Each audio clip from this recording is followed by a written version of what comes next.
How much of your lesson prep time is dedicated to keeping up with research on second language acquisition?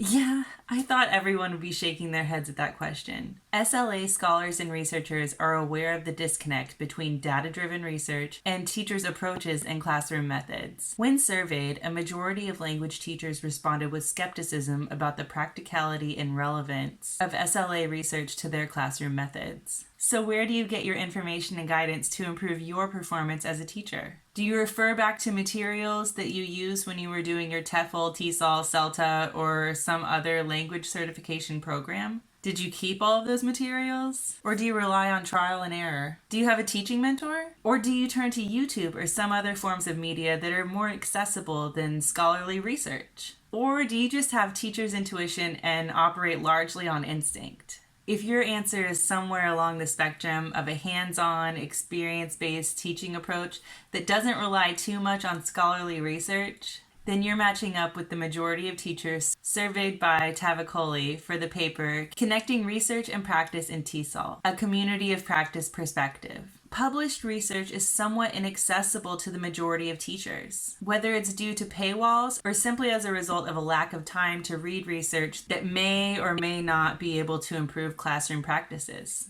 Many respondents cited the ease of simply asking a more experienced teacher for guidance, or the practicality of figuring out a whatever works for me sort of approach. Personally, I see a lot of value in second language acquisition research, but in recent years, I have not spent that much time interacting with it.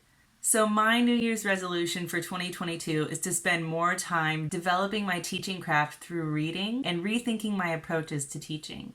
I think I already incorporate a lot of research-based methods, but I would like to be able to explain my methods to students and show them that I am up to date with what is happening on the theoretical and empirical level in our field. And as I was thinking more and more about my professional development goal, the basis for this series sort of grew in my mind. It's called Classable Scholar. The goal of this series is not to rehash or replace what is taught in TEFL, TESOL, CELTA, or any other language certification program. But the goal is to investigate other theories that lie outside of what is taught in those programs, and to explore more recent research that wasn't included in the program back when I did it in, 2015? So it's been a long time. I'm sure there are a lot of updates that I can find.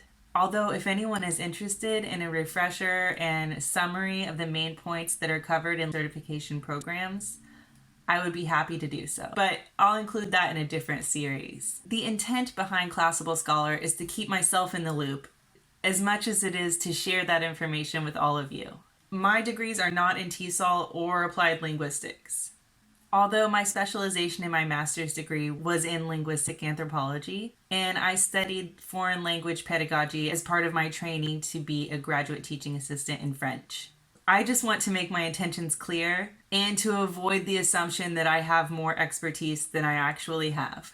I'm not an expert. I'm just a regular teacher who is interested in a more research-based approach to teaching. This series will only make up a small part of what I upload to this channel, so if you subscribed for language platform reviews, reaction videos, and lighter content, don't worry, I'll still be doing a lot of that. This is just another thing I'd like to add to my repertoire and something new that I want to try in 2022.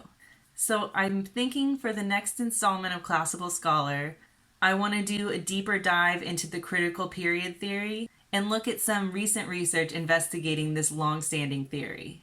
So if you're interested in that, please subscribe and keep an eye out. And if it's not really to your taste, please check out some of the other series on this channel. And if there is any particular thing you'd like to see covered on Classable Scholar, drop me a comment down below. I'm currently making a list of lots of things that I want to learn about and talk about. Thanks so much for watching. Make every class your best class. Bye!